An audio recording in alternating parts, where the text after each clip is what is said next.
I mean, no one plans to get sick, and yet, here we are. My name is Matthew Zachary.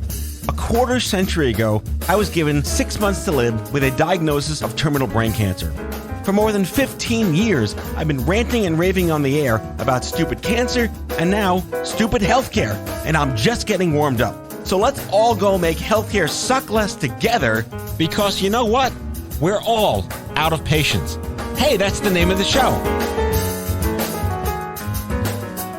Howdy, friends. Welcome back to Out of Patience. I got a great bonus episode for you today because we're proud to reveal right here at Offscrip Health that there's a brand new podcast you can subscribe to today called Is It Serious? One of my favorite things is to take two people who have never met and who each are extraordinary human beings, introduce them, and make magic. And that happened with this show. So going back 15 years, I met Dr. Luc Neptune, MD, PhD, MBA, startup guy, investor guy, super smart doctor. And only recently I met Dr. Mark Lewis, who's an internist at Intermountain in Salt Lake City and also a survivor of pancreatic cancer. So like any good Reese's peanut butter cup, I took the chocolate and the peanut butter and we made magic. JL and Mark Lewis are the hosts of Is It Serious? So think Car Talk meets Kitchen Confidential meets SportsCenter Recap meets Penn and Teller, only Teller speaks. It's a funny show. It's tongue-in-cheek. It's meta. These are two guys who are just getting to know each other as human beings, as fathers, as caregivers, as patients, pulling back the curtain on some of the inanity in healthcare from their perch and their perspective.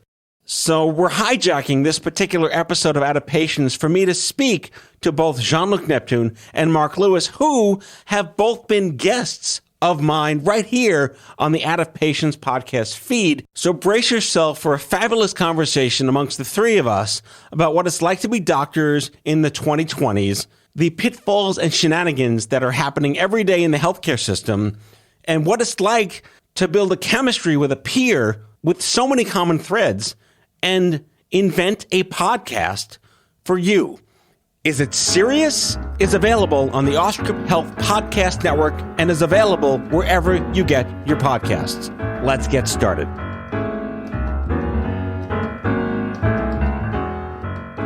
All right, Luc Neptune, Mark Lewis, this is like a cosmic intervention of sorts to have the two of you on the show right now. Welcome aboard. Thank you, Matt. It's good to be here. Likewise. Thanks for having us. I've never done a show with two existing guests as dual guests on a separate show. So we just kind of broke my show for all the right reasons. I like this. This is exciting. Breaking new ground, yes. JL is here. I said JL. I just did a French kind of thing right there. Standing in front of me, sitting in front of me here in the studio, Mark Lewis chiming in from the fabulous Utah State. That's right. Hello. I just totally random. I don't know what it is in the water, but I've met like 11 people from Utah in the last week. What's up with your state, Mark? Well, what's in the water is salt. I don't know if you've heard, but our lake is quite salty. Oh, God. I think I want JL to hear this. When I had you on my show, I talked to you about my Salt Lake City story, which is JetBlue had to make not like an emergency landing on a flight back to New York. I'm like, what the hell am I doing in Salt Lake City? Because I was sleeping. It's like an hour and a half to get there. Like, we're landing and welcome back to Salt Lake City. Like, this is not New York. So they put us up for a night, and I stayed in this like little shitty one-star hotel. But they gave us a meal credit, so I went to like this random steakhouse. And it was like a $200 meal for one person because I just want to use every dollar of their food credit in one great meal. Mm-hmm. And I was like the only person in the steakhouse because I got there at like 4 p.m. So I'm like me and the entire staff of the steakhouse like having drinks and eating together before the big crowd comes in on a Saturday night. That's my Salt Lake City story. You're welcome. Wow. I have an emergency Salt Lake City story as well. Oh, please do tell. So in a previous life, I used to manage a team of people in San Francisco. And unfortunately, one of the folks in that office wasn't working out. So I flew out of New York, flew to San Francisco, sort of did the termination thing with this person and turned right around to come back. Same day flight. Okay. So we're flying, we've taken off from SFO, we're flying east, we're flying over Nevada or Arizona, wherever it is. And then I'm sitting off the right wing and I hear this huge bang, like boom. And all of a sudden, the plane just starts banking. And I'm like, okay, this is karmic payment for what I just did. Right? Oh, boy. And the plane starts turning and banking and apparently leveling down to 10,000 feet. And I guess we were very close to Salt Lake City and we flew into SLC. And as I remember, I was walking, exiting the plane. A lot of people were sort of shaken up behind me or next to me. The pilot said, there was something wrong with the compressor. And my business partner, Adam Banks, from my company now, Suntra Modern Recovery, was a former commercial pilot. And what he told me is what that guy just told you is that the engine exploded and you just landed on one engine. Oh, my God. Wow. But the thing is, I'll always say, when we landed in Salt Lake, the JetBlue folks, this was early, right? So this is, or almost. Wait, it's not just the Salt Lake City story. It's a JetBlue airplane flight to Salt Lake City emergency story. Yes. And when we landed at JetBlue, like all these JetBlue employees were there to receive us, and they were so nice and so kind, and they put us up for the day and gave us Wait, were we snacks. on the same flight? Yeah, we may have been. That's a sliding doors conversation. Wow. That's amazing.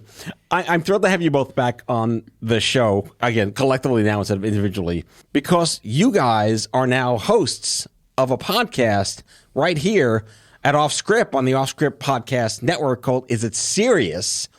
And when we were just concepting the show, my co-founder Andrew and I are like, who would be the most interesting chemistry-ridden human beings to counterpoint and yet not counteract each other, that are hysterical, kind of know where their respective bodies are buried, and have an inane perspective on how redonkulous healthcare communications, doctors, just the general universe is, but who have the credentials and went to med school to back up all their opinions and their thoughts. And I'm like, there's only two people on the earth right now. This isn't even a choice.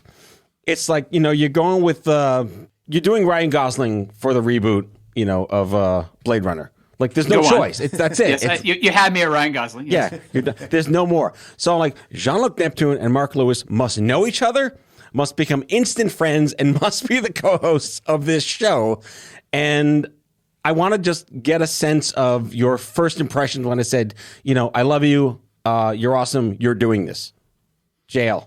Well, Matt, I've known you for a long time, right? So, many people I've talked to have said, hey, did you plan to do a podcast? And I said, no, I had no idea I'd be doing a podcast, but it's in the relationship that I built with you that goes back, 15 years or so? Yeah, 15 years. From, your stupid cancer days. So I think it's been great doing a podcast. I think it's been a great opportunity. What I discovered, in fact, was one of our episodes that'll be coming out soon is an episode about my father's death. My dad died of cancer in 2014. And I never really had a chance to tell that story and all the things that had come through it. And the podcast has really been a great platform to tell that story. So it's been a great opportunity so far. I've loved doing it. I've hit it off with Mark right out of the gate. We can talk a little bit more about that chemistry and why that's come about, but it's been a great opportunity so far. Unlike knowing you for 15 years, I've known Mark for maybe a year and a half. And he's been like the greatest benefit of exiting stupid cancer and entering this Twitterverse of interesting people, like the Degrassi High sophomore class of the Matthew Cinematic Universe, so to speak. And I've never quite experienced a funnier human who happened to be a doctor on Twitter that wasn't just funny, but got like hundreds, if not thousands of likes and retweets of a post. This is antithetical to everything we understand medical professionals to be. And I'm like, I need to know this guy. So I stalked him accordingly. And apparently he was secretly stalking me at the same time. Yes. That's exactly right. And then I got your cell phone somehow. You're like, this is Matt. Like, this is Matt. Like, this is Mark. Oh my God. I was like, I want you on my show. You're like, you do? So this dual fanboy thing was going on at this point. Yes. And exactly. we've become really good friends in the last couple of months. And like, there's no one more interesting to compliment Jean-Luc Neptune than Mark Lewis. And I guess this is the oddest, strangest, unnecessary icing on the cake. In the best, worst sense of what I mean is Mark has cancer. Congratulations. Yes. Not a requisite, but kind of like an odd way to throw a little more, maybe more cardamom Is that the right phrase? Cardamom? All right. Into the recipe? Yeah. Sure. You start to get into hot water with OSHA if you make cancer a job requirement, Matt. But it lends a certain authenticity. And honestly, I'll just echo JL that we are really grateful to you. You've been so gracious in sharing your platform. What I really like is being able to talk to someone rather than text them. And the reason I like it is literally the sound of the human voice. There is so much that you can convey in inflection and tone that is actually lost in the written word. And you were kind to mention Twitter, where almost all of my misunderstandings have arisen on Twitter, is people ascribing to my words a tone that I did not initially intend. So to be able to actually speak to JL and our audience is truly it's a great privilege, and one that I'm enjoying so far. So what was it like meeting each other for the first time, coming from the metaverse? Like there was probably some instant, like we should probably take this seriously, or maybe not. But on your first call, what was it like to get to know each other? And you're still kind of getting to know each other. Absolutely. Again, I was alluding to it before in terms of the chemistry. I think Mark and I have gotten on very well from the beginning because we both come from the same brotherhood, right? So again, it's hard to explain to people who have not been through medical training how bonded we are as professionals, right? And how much we experience together and grow together as we train through medical school, residency, and then into our careers as they progress.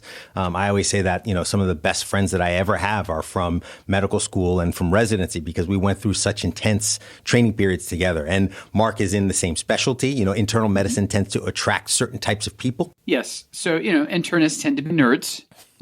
and maybe not nerds, but I would say thoughtful people, caring people. Watch your language. People who are motivated by a sense of mission, who are coming into medicine often for the right things, And I think that just naturally helps you hit it off, right? And you sort of see the world in very similar ways. So although I still have a very meta relationship with Mark, I haven't met him yet. Hopefully we'll get out to Salt Lake at some point. He'll be here Not on JetBlue. Not on JetBlue. Salt Lake City, we have open runways. Yes, that's going to be our new tagline. But I think it's coming from the same background, coming from that same training process that I think has been hugely important. And I think both having a good sense of humor. I think that's very important as well. Right. And Mark, with your Twitter following, it was like, how does this guy not have a podcast? Which is what everyone wants to say, but doing it right, making sure it's the best use of Mark Lewis. And what a great pairing. What were your thoughts when this came down as an opportunity in meeting JL? Well, I thought, what a great chance. And, I certainly don't have the tech know-how or your platform, Matt, to have launched a podcast of this caliber of my own. So again, I'm really grateful to you. And then JL's right.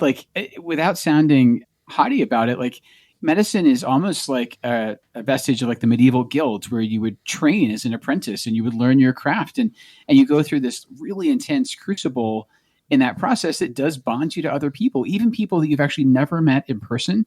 It's almost like the Masonic handshake. You feel like you've got this connection to them and you're members of a professional society. It's hard to put into words, but I think we're both saying it. And I think it has bonded us. And on top of that, I think we both like to puncture the notion that doctors are too self-important and can't see the ridiculous things in medicine. On the one hand, the care that we deliver to our patients, that is sacred. But there is a lot of nonsense and there is a lot of unnecessary baggage that comes around the delivery of that care. That's really what we want to unpack.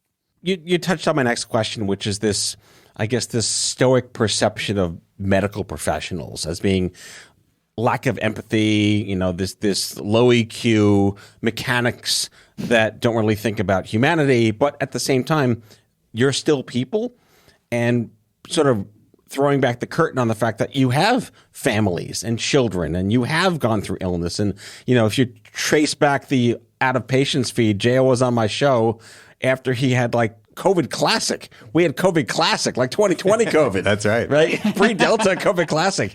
OG COVID. OG COVID, yeah. And you are human beings. You have a great story to tell. But the fact that you are so self-aware to poke a stick at the industry in which you serve is rare. Look, I think, I will always say that I felt like I was sort of a misfit during residency because I explained this in a discussion that we had recently.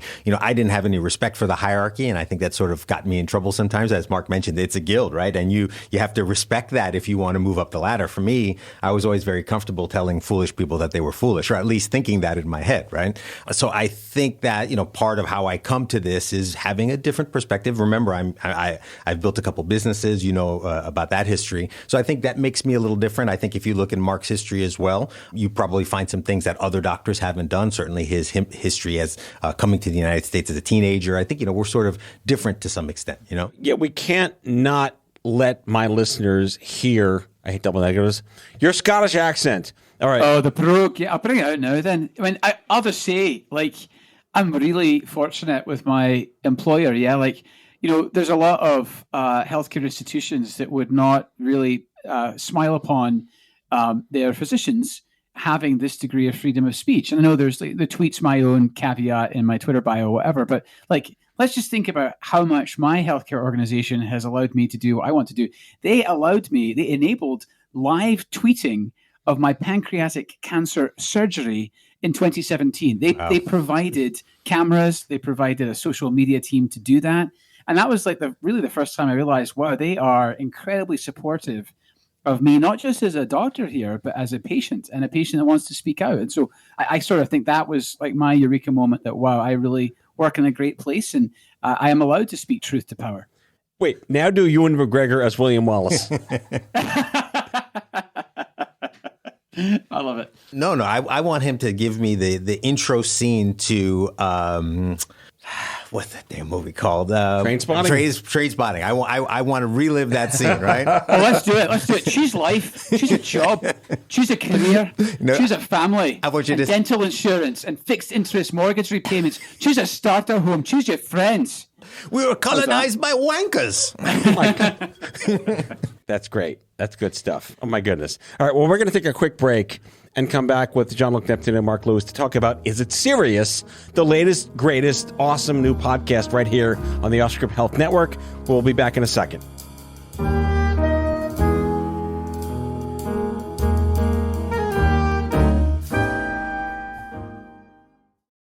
Has your chronic illness made it difficult to continue working in the traditional way? Want to learn how to find and create flexible remote work that both accommodates your chronic illness and generates an income? Join the Patients Getting Paid membership, a community of chronicpreneurs where people just like you find workshops and trainings, weekly updated condition-specific gigs, twice monthly coaching calls, co-workings, accountability, and the kindest community to support you on your path to make money while working from anywhere and taking good care of yourself. Learn more or join us at patientsgettingpaid.com.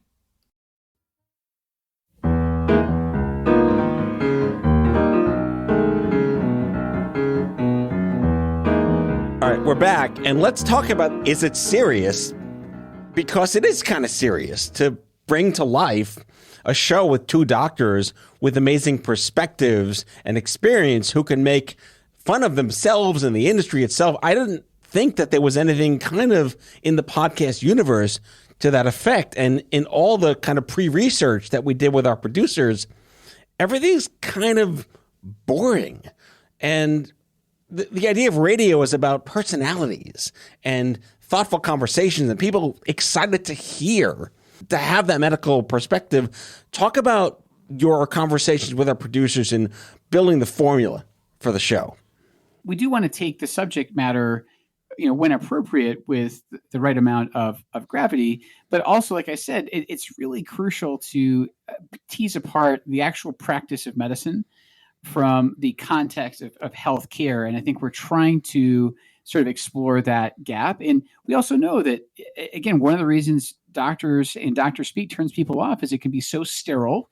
It can be so technical. Already, I'll tell you, there have been several times I've lapsed into jargon, and either JL or our wonderful producers have said, Mark, normal people don't talk like that. So, it's actually been a corrective. It helps me sort of realize, this is you get so immersed in the medical world, Matt, that you actually forget how people talk, how people communicate, and what is comprehensible and what's not. So if this sort of back and forth helps people understand healthcare better, then we are doing our job.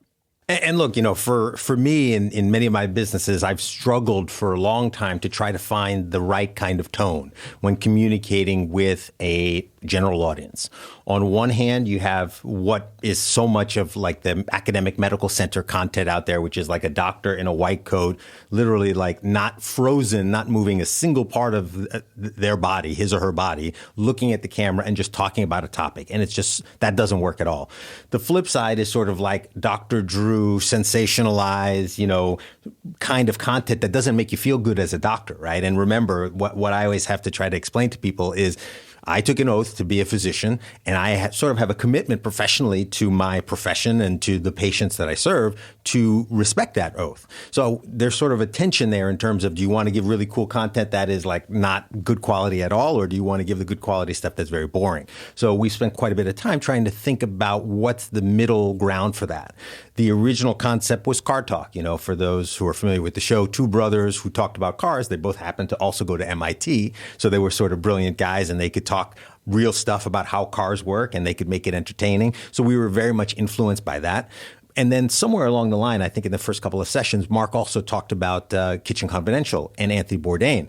And I thought that was a very interesting addition because, Click and Clack will talk about the cars and how you can get things fixed. But then Anthony Bourdain was sort of lifting the veil and talking a little bit more in a very respectful kind of way. I'm rereading the book now, but talking respectfully about how kitchens work and how restaurants work and giving you the inside scoop without, bastardizing it or making it dumb. So I think that's what we've brought together. And I think we're still very much finding our rhythm, but it's great to be able to reveal how medicine actually works to help people with their problems. And hopefully we can do more of that going forward. There's an awesome part of that too, which I've been experiencing in listening to the episodes, which are just absolutely astonishing, is, The Simpsons did a great job in planting like adult humor in the cartoons. You plant like Dr. Humor in the shows where if listeners happen to be of the medical universe, they'll get that joke, and half the people like be scratching their heads right over there. But that's the best inside baseball that you're weaving in there. We can't wait to introduce this show to more people in the medical profession because, we're giving them permission to be human beings and to laugh at the inanity of what this is. I also want to point out again, Mark is a patient. You are a caregiver, and owning a dual badge like that gives you permission and the availability to be vulnerable and yet professional at the same time. Can you speak to how the episodes are manifesting and you're able to pull that out of yourselves, JL? Look, a big part of the training, we alluded to this before, was developing a certain type of stoicism. I think you don't give doctors enough credit for being empathetic, but there is a certain kind of stoicism that comes out of treating large numbers of people and helping people who are often in very difficult parts of their lives. I deal with addiction. Mark deals with cancer. So I think what I like most about the show is the opportunity to step back, take off the white coat. I don't wear a white coat these days, but to step back, take off the white coat, and to be able to express some of that, the uncertainty that you can't always express to patients, to express some of your frustrations, which most doctors end up screaming into the ether, in terms of their frustrations. So again, I think it's a great platform, and it's an opportunity to step away from the day-to-day part of being a doctor. So for the listeners, if you're going to hear background noise when Mark talks, it's because he's actually working right now in his clinic, and those are real people in the hospital. We'll de-identify them if they say their names. But I think it's just important. It's such a reality check that here's a guy trying to save lives every day, doing the show right now with real people happening in real time. Mark, very courageous. Are you getting like spitballs thrown at you by the other nurses? No, actually, I was going to say we need like the HIPAA police buzzer if someone starts to disclose their personal health information. But no, but Matt, what I would tell you is oncologists in particular have a terrible reputation, and it's because we have gotten sort of confused with the treatments that we give, which for years, for far too long, have been horrendously toxic. And so that toxicity has bled over into our public persona. So I know it sounds like overly lofty for a podcast, but one of my goals on this platform, and in fact on social media, is to humanize oncologists. Most of the people I know who came into cancer medicine didn't do it just because of the science. The science is very cool, but they did it because they are really drawn to people. And I think the problem is so much distance gets put between us and the patients that we all lose sight of that. So I don't know if I will succeed, but if anyone comes out of this thinking of oncologists as human beings, then again, I'll feel like this was really worthwhile on top of everything I'm getting out of it. So I want to start talking about some of the episodes that listeners can enjoy when they subscribe, because you will subscribe to it. Is it serious? But this is an ongoing question that I feel we can tackle as a narrative here as a media company. Is this, how do you take care of yourself? And some of the conversations we had at Super Cancer with many of our oncology friends was, what helps you sleep at 3 a.m. when that patient died that day, or when you had to tell that family your kid's going to be okay? Mark, you tweeted only recently, the best day of your life as a professional oncologist is when you tell somebody they're cured, right? Yeah. And you're living in that experience as someone facing this disease every day. Can you share with the listeners and hopefully fellow medical professionals that will listen to this show and have it syndicated on your show, what are your life hacks to manage your family, your friends, and your life at 3 a.m. proverbially? Yeah, wow. I mean, for a long time, I thought they could be compartmentalized, but then I realized when I go home, like, there's not like this discontinuity that happens the moment I pull in the driveway. Like, to some extent, I do bring my work home with me. So actually being emotionally honest with my wife and my children, just in the same manner I'm trying to be vulnerable on the show, has actually been the best remedy. Like, they know me so well. They know if I've had a good day or a bad day. My kids are 14 and 11 years old. They are now well aware when I've lost a patient. And so that honestly, Matt, it sounds weird. I know a lot of work-life balance sort of pretends like the two things don't coexist. For me, it has actually been more helpful to lean into the fact that one influences the other. And I think that's part of what the show's about too, is that, we are not just doctors during our working hours and then people outside. We are people the whole time. And again, that's important that our listeners see healthcare professionals as fellow human beings. Yeah, I agree with Mark. And, you cannot effectively compartmentalize, all these things. You cannot separate parts of your mind. And in fact, as a problem solver, you're often working problems throughout the night, right? You're working problems in the shower. You're working problems when you're eating your breakfast or whatever. My wife, who was my girlfriend at the time when I was doing my residency, told me that sometimes I'd wake up in the middle of the night and we'll say, like, did I send the Chem 7 or something like that? Did I send the labs? Did I get this done? I think the way I have adapted to this is just being thorough, just knowing that I've done everything that I can do. I've dotted every I, I've crossed every T, I've done everything that is within my power, and then the rest of it is out of my control. And I think that's probably been my number one approach. There are things I can control, things I can't control. I'll worry about the things I can control and try not to worry so much about the things I can't control. So going to the podcast itself, is it serious? Where do you draw inspiration on what makes a great episode? I think we did some episodes that are going to come out soon. One is the story of my father's cancer. As I said, my dad died in 2014, and Mark's cancer. And to me, I think those are going to be the two most compelling, because they just get at the emotions that we went through, our experiences as physicians, the things that we learned, the things that we were surprised by. I think those are going to be the most compelling. And at the end of the day, I think narratives, stories are compelling content when they are sprinkled with insights from people who are experts and know what they're doing. So I think those are going to be the most, some of our most interesting episodes. Mark? Yeah, I think that's really well said. I think honesty is compelling. Stories are compelling. And frankly, so much of medicine, as you've already alluded to with the background noise, so much of medicine is necessarily veiled in confidentiality.